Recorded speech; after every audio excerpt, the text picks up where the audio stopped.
Bonjour et bienvenue dans ce troisième épisode d'Arstro. Alors, quel va être le thème de la semaine? Le thème de la semaine, c'est l'émerveillement. Pourquoi l'émerveillement? Parce que ça fait partie de la vie. Et on a trop tendance, beaucoup trop tendance à l'oublier. C'est-à-dire que l'émerveillement, ça fait vraiment partie d'un quotidien. Et c'est quelque chose qu'on ne fait plus, c'est vraiment quelque chose qu'on voit très souvent chez les enfants. C'est-à-dire que si vous avez des enfants, si vous côtoyez des enfants, vous voyez à quel point c'est facile de les émerveiller. Ils s'émerveillent d'un rien ou d'un tout. Ça dépend de votre vision des choses. Et ça, on le perd. On l'a totalement perdu à l'âge adulte. Ça peut arriver pour mille et une raisons, notamment le fait qu'on soit bloqué dans un rythme. Une fois qu'on est adulte, on a des responsabilités, on a aussi ce rythme, on a aussi cette nécessité de devoir toujours être totalement efficace, d'être totalement productif. Et du coup, on perd notre rapport à l'émerveillement, c'est-à-dire que on ne se concentre plus sur l'émerveillement, alors que pourtant, on peut s'émerveiller d'un rien. On perd cette capacité de s'émerveiller et cette capacité de s'émerveiller, c'est surtout en fait la magie du quotidien, c'est la magie de la vie, c'est ce qui nous relie à notre contemplation, c'est ce qui nous relie à la philosophie de la vie, à notre philosophie et à nos valeurs. Sachant que pour le dictionnaire, l'émerveillement, c'est inspirer à quelqu'un un sentiment d'étonnement et de vive admiration, ébloui. S'émerveiller, c'est pas forcément éblouir, c'est laisser quelque chose dans son cœur éblouir. Vraiment, quand je m'émerveille, j'ai vraiment le sentiment qu'il y a une bulle de lumière qui est dans mon cœur et qui explose. Oui, ça fait totalement bisounours, je revendique totalement mon côté bisounours, mais c'est ça la magie de la vie, c'est ça la beauté de la vie aussi. Quand on met en conscience ce pourquoi on s'émerveille, c'est magique en fait de voir du coup quelles sont les émotions qui nous procurent cet émerveillement, voir aussi ces émotions qui nous font nous sentir bien, qui nous amènent de la beauté. Et c'est vraiment des moments où on se connecte à quelque chose de tellement simple, de tellement fluide dans la vie. Mais c'est ça l'émerveillement, c'est que c'est simple et fluide, mais c'est ce qui nous connecte en fait à la beauté, à notre sensibilité, cette sensibilité qui bat en nous, dans nos cœurs, cet amour infini aussi, et se dire waouh, c'est beau la vie. Et trouver de la beauté partout, c'est aussi ça, s'émerveiller, c'est savoir trouver de la beauté partout. Ça peut être s'émerveiller d'une plante qui pousse en plein milieu du béton.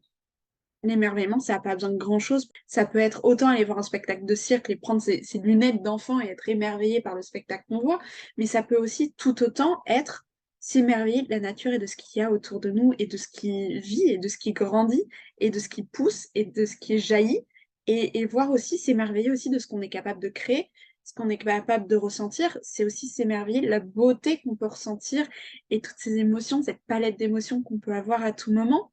Et c'est ça la beauté de l'émerveillement, c'est vraiment se connecter à cette palette de sentiments, d'émotions, de joie, mais aussi de la beauté dans des moments moins joyeux.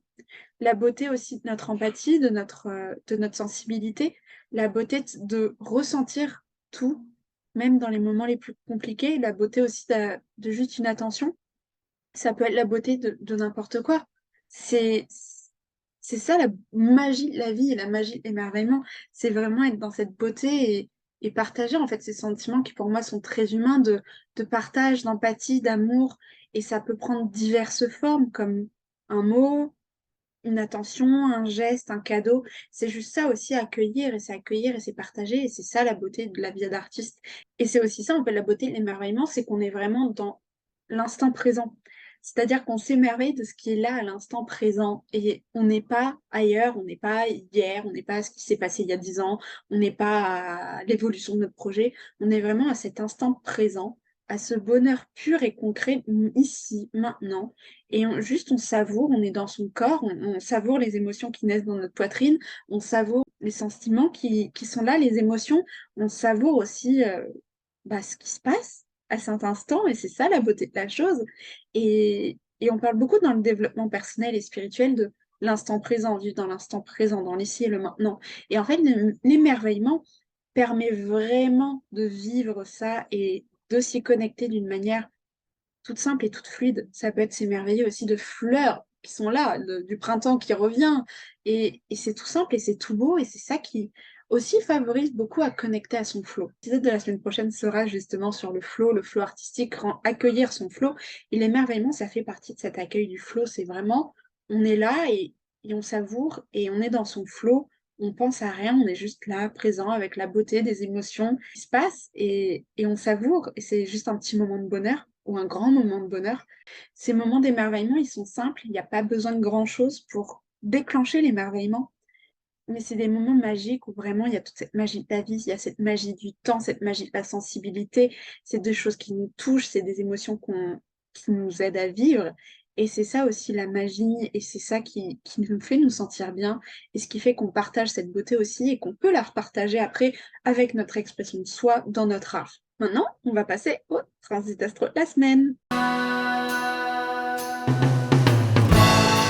Alors pour cette semaine qui va du 26 mai au 2 juin 2023, il se passe pas énormément de choses comparé à la semaine dernière ou à la semaine qui suit qui va être assez intense, mais il se passe quand même des choses intéressantes. Ce qui va vraiment teinter tout du long la semaine, c'est le trigone entre Vénus en Cancer et entre Uranus en Taureau, où vraiment, encore une fois, comme depuis 2 semaines que je vous en parle maintenant, il y a cet équilibre entre les énergies et Taureau et Cancer, où vraiment il va y avoir toute cette portée des émotions qui vont se ressentir et dans le corps, et dans l'art, et dans les émotions.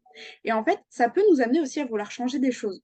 Dans la matière, comment on crée, changer la manière de créer, changer notre processus créatif, le rendre plus connecté à nous, à notre corps, le rendre peut-être plus bienveillant envers notre corps, en s'autorisant à des moments d'être et pas des moments de faire. S'autoriser aussi à trouver sa créativité d'une autre manière, ça peut être tout ça. Et c'est ce qui va aider énormément à reconnecter à son flow créatif. On a aussi, tout du long de la semaine, un sextile entre Vénus en Cancer et Neptune en Poisson, qui commence dès le 29. Ça nous amène des idées, parce que Neptune, c'est le monde de l'inconscient, et Vénus, c'est la créativité, c'est l'abondance, c'est la beauté, donc ça va nous amener des idées. On peut avoir des rêves qui sont beaucoup plus vivaces qu'en temps normal, beaucoup plus présents. On peut s'en souvenir. Si vous vous en souvenez pas, ça peut être des moments où on peut s'en souvenir. Ça va être une période très forte pour être cathartique, dans le sens où du coup, tout ce qu'il y a dans l'inconscient va pouvoir ressortir dans les émotions. On va pouvoir vider sa tête, trouver son thème, trouver des choses qui nous tiennent à cœur, rajouter des choses qui nous tiennent à cœur, nourrir notre art aussi avec de nouvelles choses, de nouvelles idées, surtout qu'on a Uranus en Taureau qui se lie un peu à tout ça aussi. Donc ça va amener de belles choses. Et ça va nous permettre aussi de trouver des moyens de se défouler, de vider sa tête, de vider son cœur dans l'art. Ça peut être un moment où on peut être très appelé à reconnecter à son art, à réécrire, par exemple, si vous avez posé la plume depuis un petit moment, à peindre. Si vous vous sentez agité, si vous vous sentez sous pression, n'hésitez pas aussi à prendre tout ce qui consiste à votre art, que ce soit même votre voix ou votre instrument de musique, n'importe quoi, et n'hésitez pas à créer, à vous y perdre pendant un moment ou deux, et juste pour, voilà, pour faire sortir ce qui a à sortir. Mardi 30 mai, qu'est-ce qui se passe? On a la fin de l'opposition entre Mars et Pluton, c'est-à-dire qu'ils sont toujours dans le signe de Mars en Lion et de Pluton en Verseau, mais ils n'ont plus l'opposition. Donc en fait, on va enlever ce côté peur de se montrer. Soit on peut commencer à résoudre, soit on a mis suffisamment de choses en conscience pour comprendre pourquoi on refuse de se montrer, et ça va emmener de belles choses et de belles idées. Ça va nous emmener aussi une bouffée d'oxygène parce qu'il n'y aura plus toute cette ambiance qui peut faire un peu peur avec Pluton, où des peurs remontent, où c'est assez inconfortable. Donc ça va amener plus d'oxygène et plus de liberté. Ok, c'est la fin de la conjonction entre Mars et Pluton, mais il y a toujours le carré entre Jupiter en Taureau et Mars en Lion. Qu'est-ce qui nous amène? Il nous amène en fait que comment en fait nourrir son projet. Comment calmer son impatience? Arrêter de vouloir y mettre énormément d'impatience, se dire oh, mais ça doit être vite fait, j'ai fait des efforts, je me mets en avance, les résultats directs, pourquoi ça vient pas? Donc arrêter de nourrir son impatience et plutôt se concentrer sur comment donner une dose d'énergie suffisante pour que son projet à long terme vive, sans s'épuiser soi, donc trouver l'équilibre entre son projet, l'endurance et l'énergie lion qui est tout feu tout flamme, et en fait trouver une constance, une endurance dans l'énergie pour équilibrer en fait l'énergie qu'on donne à son projet, à son art, et aussi l'énergie qu'on se donne, donc pour trouver en fait une dose d'énergie viable pour faire vivre son projet et se permettre aussi de se régénérer et de créer sans s'épuiser, d'être vraiment dans un équilibre entre les deux projets. Le mercredi 31 mai, qu'est-ce qui se passe? On a un début de conjonction entre Uranus et Mercure. Donc, les deux planètes sont actuellement en Taureau, et il y a un début de conjonction qui se fait, et la semaine prochaine, la conjonction va être parfaite, et ensuite se déliter de nouveau. Et donc, cette conjonction entre Uranus et Mercure, elle nous amène à penser autrement, à poser notre conscience autrement, à voir les choses autrement, à sentir son corps autrement, à sentir son flow et créatif autrement, et peut-être même trouver des moyens de mettre en pratique ce flow créatif en reposant par exemple son corps, en s'autorisant à méditer, en s'autorisant des moments de repos, des moments d'être, permettre et vraiment aussi cultiver cette énergie de la création. C'est aussi quelque chose d'assez important et c'est justement s'inspirer autrement et libérer son corps d'une pression aussi. Ça peut être arrêter de se mettre la pression de: «Il faut absolument que je crée, il faut absolument que je fasse ça tel jour, à telle date», et justement se laisser vivre et être plus dans son énergie de réceptivité pour recevoir justement son inspiration, son flow créatif d'une manière nouvelle et aussi plus saine pour son corps sans lui mettre la pression. Ça peut être aussi tout un moyen de voir comment trouver l'énergie physique autrement. Parce qu'il y a l'énergie spirituelle qui donne la créativité, mais il y a aussi l'énergie physique qui permet à notre corps de se mettre en mouvement et comment s'autoriser à se régénérer aussi de manière spirituelle. Ensuite, ce qui va se passer le 29, donc on fait un petit retour en arrière, on a un trigone entre Vénus en Cancer et la Lune en Vierge.